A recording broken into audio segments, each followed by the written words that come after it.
Welcome to today's episode of Drumbeats, where we'll dive into the evolving Indigenous economy.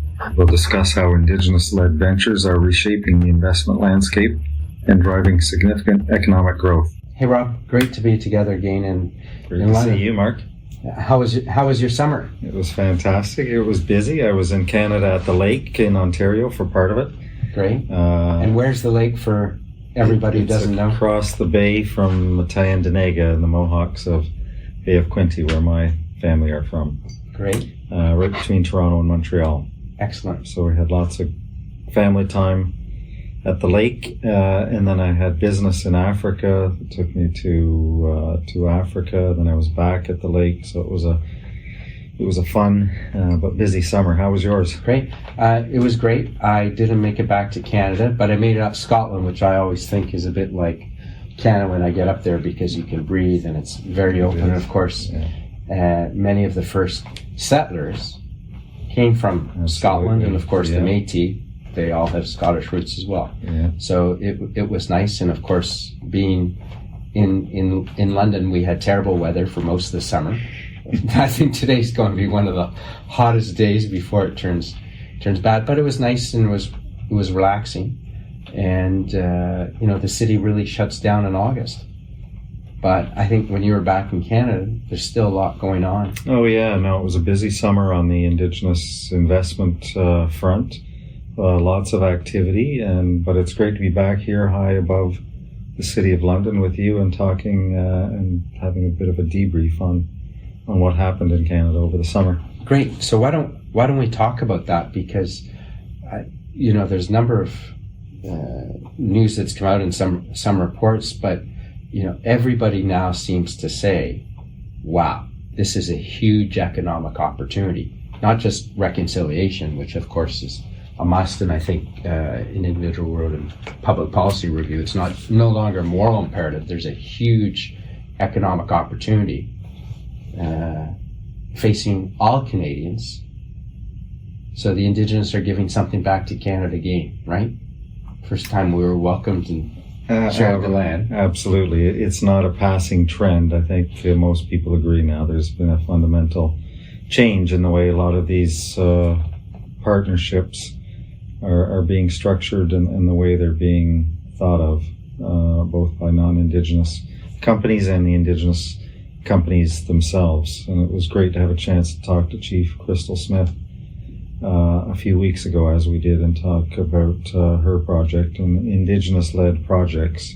We're seeing more and more of those. What about, this came out that the Indigenous nations now the third largest owner of renewable energy projects in Canada.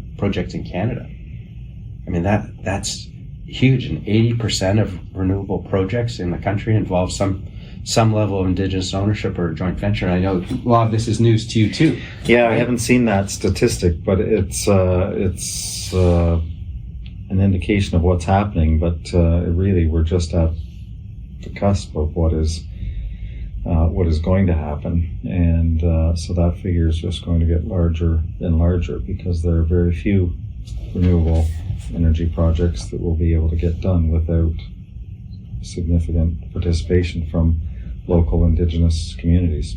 I think when you look at Canada, if you're doing any project that's touching the earth, you're going to touch an Indigenous community, right? We're a sparsely populated country to begin with, and all that land started as Indigenous, and the way Canada was formed with Rupert's Land and the Hudson's Bay Company, all that land just kind of became Crown land and part of the included in Canada. And so now if you're touching anything, you're going to touch an Indigenous community, so people have to learn how to operate. Yeah. Right? I think that's just a huge change. And I think something that came out, we were reading about last night, it was negative and kind of surprising, is that there isn't really a certification system for what's an Indigenous business the way there should be. No, not a formal one. There are new rules about and new government policies all the time, looking at government contracts, more and more government contracts going to Indigenous businesses, so that the Indigenous economy can grow and be more reflective of the Indigenous population in Canada. And so Indigenous companies looking to get their share of government business in particular. But there have been recent scandals and no clear rules on what exactly is an Indigenous-owned business. And so groups like the Canadian Council on Indigenous Business are developing formal certification programs and a stamp of approval for businesses. Right. And Tabatha Bull, who leads what is now the CCIB, it was called the Canadian Council for Aboriginal Business, but they've renamed themselves. You know, she leads that, and she talks passionately about that. And when you think about it, it's absolutely incredible with all the history that there's no, kind of rules. Yeah, it's been too easy to game the system, I think, up until now. And if a government is only interested in ticking a box and being able to say that a certain percentage of government contracts are going to Indigenous businesses, then nobody's spent a lot of time focusing on, well, what is an Indigenous business and what really counts. And so I think now we're, with groups like CCIB, getting to the substance of these policies and what are they really trying to benefit, what are they trying to achieve, who are they trying to benefit. And so hopefully as more companies get certified, there'll be more confidence in these programs.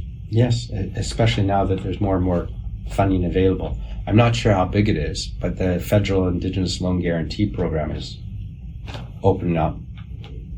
Yeah, they've announced a $5 billion initially, and that is a drop in the bucket compared to what's needed when you look at the like infrastructure gap of $300 billion and a financing that's all told an infrastructure gap of $500 billion. A lot of that needs to be financed, but it's an important first step for the government.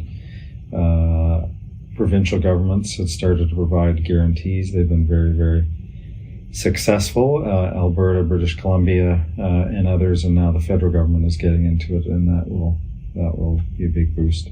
For our listeners, they're mostly over here in the UK, in the city. Can you talk a little bit about the structure, about the federal government and the provinces? Because Canada has a completely different, it's a federal, which isn't a good word here, right? But it's a federal structure, completely different than in the States or here, where it's a very centralized government. Can you explain about the Canadian, we're governed in a very decentralized way. So the provinces in Canada own the resources, and provincial powers, for the most part, are much broader than our federal government's powers. And so when it comes to environmental issues and land issues, health, and a lot of finance, those are provincial areas of jurisdiction.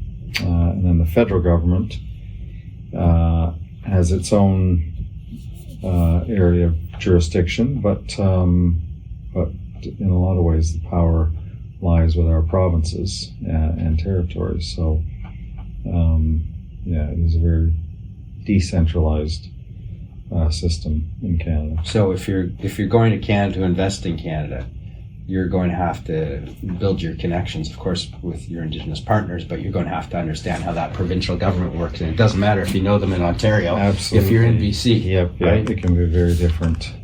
Quebec, the East Coast up in the north, our Inuit friends, it's all very different, and you need good local relationships. Yes. So, and when we're talking about some of those projects, again, we're talking different numbers, 545 billion and 475 projects over the next few years. I mean, it's huge. And again, there's this great quote somebody said, Canada's like an emerging market economy, but without the risks of an emerging market, because there are these huge projects.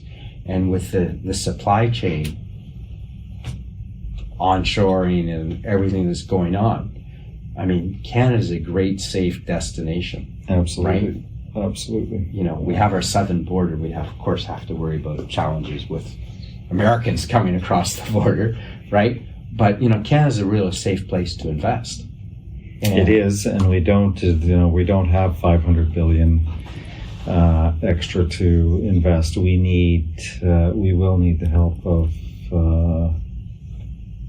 non-Canadian investors, and so City of London, Europe, Asia, and of course the United States already investing in some of these projects, and we're going to need more and more of that kind of investment. I guess, why don't we take a look at some of the news that's come through in the summer? We've touched on some of them, and so one article that I came across that we've touched on was about the Indigenous economy and engine of reconciliation, and that was from Policy Magazine, which is quite a popular publication in Canada. And JP Gladu, I guess, who is also Indigenous, he wrote this article and summarized, and he's the one who JP's fantastic. Yeah. So he's the one who said this isn't just a moral imperative anymore. There's an economic opportunity, which of course, you know, opens up a lot of people's eyes, right? Mm-hmm. So that was really important. And he touched on a number of things that we talked about, Meadow Lake, and, you know, Indigenous businesses are growing. He mentioned about Bouchier Group, 1,300 employees, 40% Indigenous staff. You know, that's huge in those projects that are coming through. So he gave a great summary of what's happening. And then we were talking about Hydro One. So they're engaging with the local Indigenous communities, I understand, up in Sault Ste. Marie, right? Yeah, Northern Ontario, some remote communities who've never had direct access to the grid in Ontario, and they've relied on diesel power, as many remote communities have had to do. And so Hydro One, together with Watini-Giniap Power, have a joint venture to establish, to connect those communities to the grid, and more communities are getting connected every day. And Watini-Giniap Power is owned by about 25 Indigenous communities in Northern Ontario, and they own the business and they own the transmission lines. And Hydro One is the provincial. Is it owned by the province, or it's? Yeah, it's the provincial power, hydropower. Right. So coming back provider. to this bit about Canada and the provinces, right? Because that is, you know, huge in terms of landmass and the hydropower they have. But of course, the big hydro player is Hydro-Quebec, right? And same sort of thing. Great access to power, you know, in terms of the resources they have. But then you hear about these Indigenous communities that aren't hooked up, and the power is probably coming right beside them, which is crazy, right? Completely unacceptable. Yeah. Forget Indigenous or non-Indigenous. How can a successful country like Canada have people without basic necessities, right? Yeah. So that's...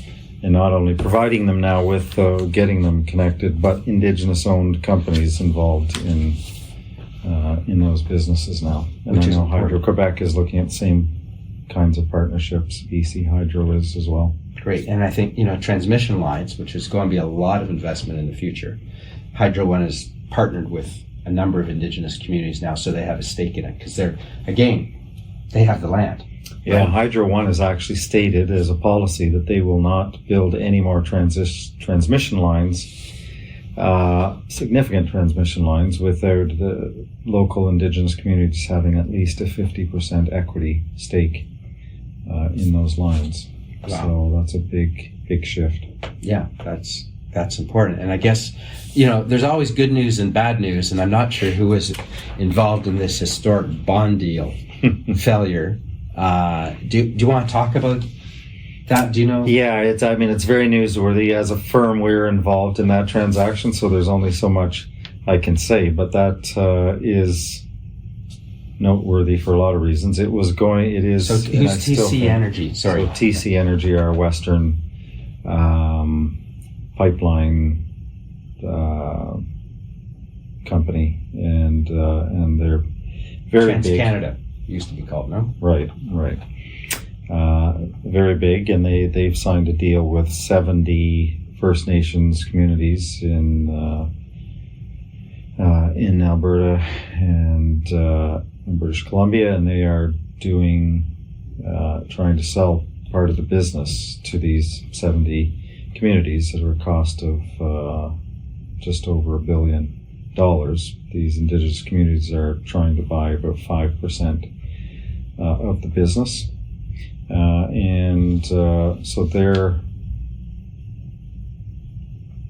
their stake needs to be financed. These Indigenous communities need to raise money to buy the stake from TC Energy, and they believed they had the funding to do that. They had a bond.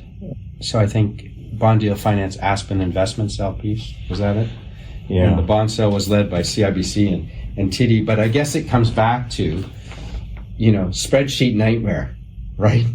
The world is still based on Excel. It's been publicly reported that there was that TC Energy has said that there was an error in some of the spreadsheets, and so the investors who were lined up to invest, that deal couldn't complete, and that was going to be a bond that was sold to some pretty sophisticated investors.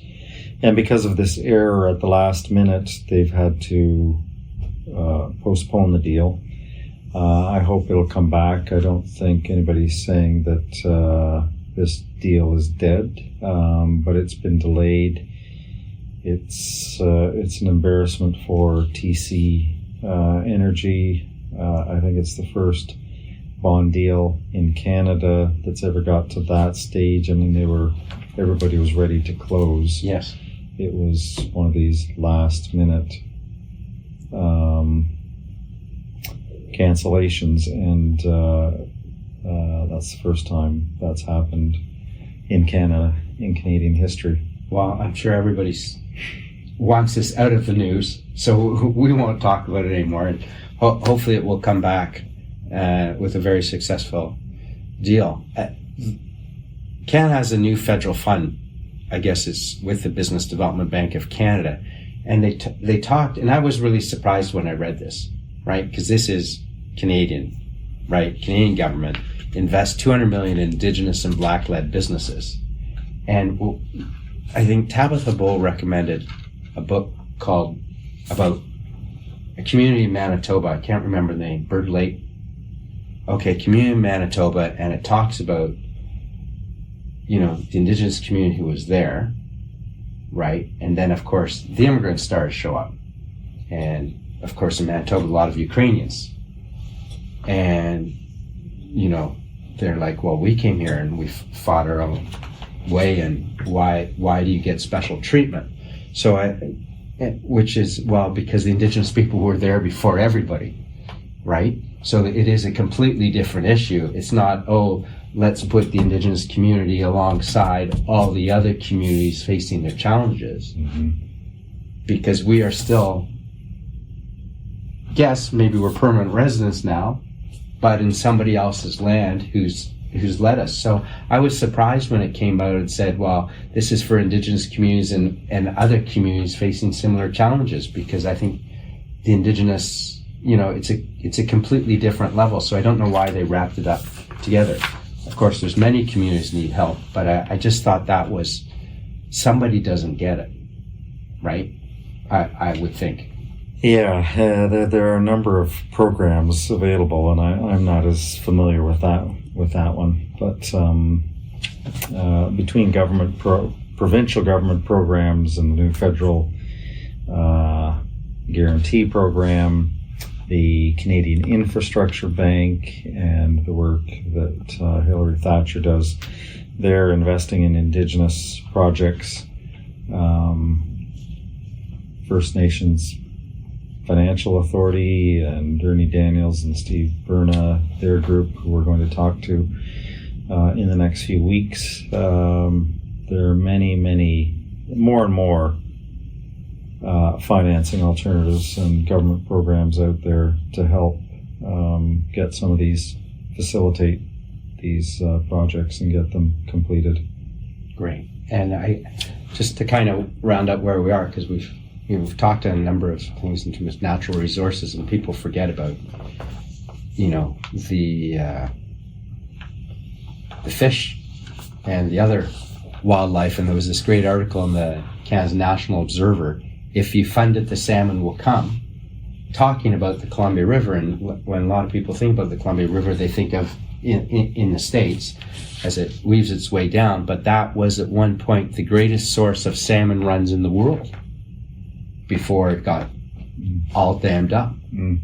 And I guess the headwaters are in BC, and it then works its way down through Washington State, emptying in the Pacific in Oregon, a 2,000 kilometer journey.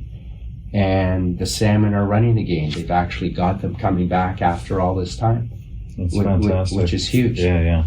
And it's funny you mentioned fish, because this is a big week in Canadian history. It's the 25th anniversary this week that the Donald Marshall decision in the Supreme Court of Canada was handed down. And that was a landmark decision of the Supreme Court of Canada, recognizing for the first time treaty rights from the 1700s that the court said had not been extinguished and were still valid. And Donald Marshall was a Mi'kmaq on the east coast of Canada, and he was fishing out of season, and so he was charged with fishing out of season, and he said, "I've got treaty rights that give me the right to fish anytime I want." And that went all the way up to the Supreme Court of Canada, and they found that, yes, actually these treaty rights from the 1760s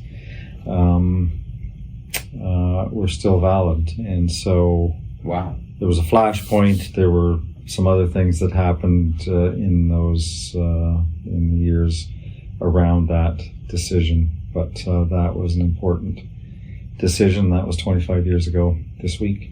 Wow, amazing. And I think when people hear that,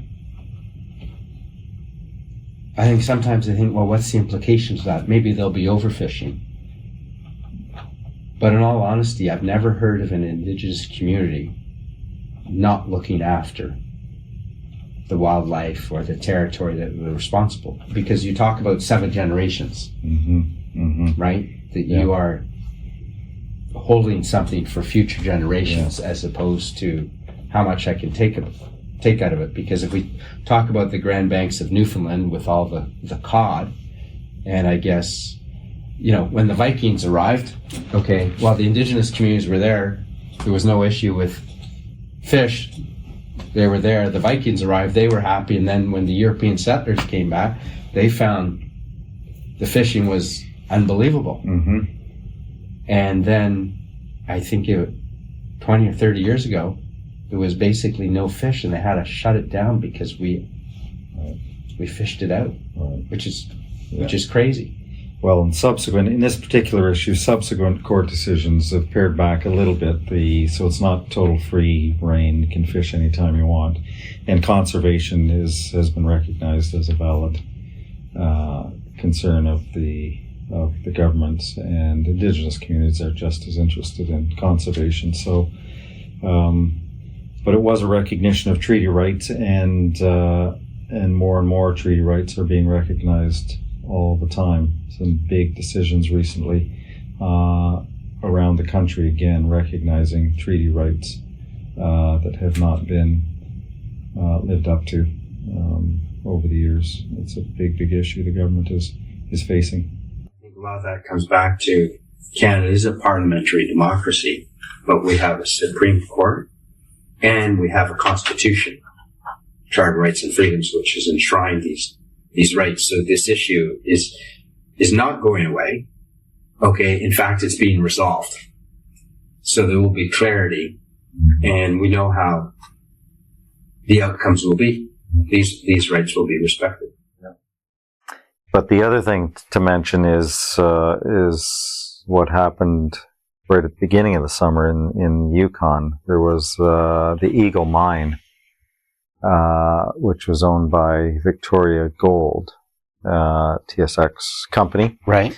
And they had some problems earlier this year, but they had their heap leaching pad collapsed, and there was a landslide of rocks and cyanide onto the local land, which include creeks, and total disaster. So Victoria Gold went from a very promising gold company and was put into receivership this summer because it could not manage this disaster.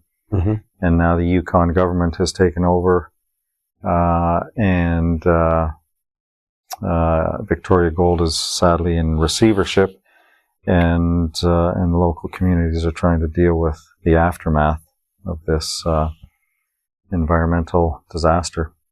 And I mean, that is just a disaster, because there's no assets, they've taken over, but there's the cleanup and what you can't clean, because when these disasters happen, they've destroyed an environment. Yeah. It's a reminder of how important some of these environmental laws and issues are. Yes. So these projects sometimes can go wrong, and the local communities are the ones who are going to bear the most cost. And so, we're thinking about everybody in and around that Eagle Mine at the moment. Yes. Terrible situation. So what about coming up for the next few months? Is the projects coming to fruition? The economy continues to grow. Indigenous investments remain important. So I think we're just going to have more and more deals to talk to over the next weeks and months. We've got some great guests lined up on our podcast coming up that we're going to be talking to, which is really exciting. And then I guess we'll perhaps regroup and do another. Here's the news from the current month we're in, or from the next month. Anyway, great to be here in McCarthy's offices in the city of London on a Friday. So we're the only two people in the city, but it's been great to be with you again, Rob, and I'm glad you had a good summer. Good to see you too, Mark, and looking forward to more discussions with really interesting Indigenous leaders. I know we've got Chief Terry Smith lined up in a few weeks. We talked about Ernie Daniels from First Nations Financial Authority, and some other really interesting guests to talk about the deals that they are doing. Yes, really exciting. Thanks for joining us on this episode of Drumbeats. We hope our discussion has shed light on how Indigenous-led ventures are setting new standards for investment and sustainability. Stay tuned for more insights in the forces driving change in our world, and follow us on whatever is your favorite platform to listen to podcasts.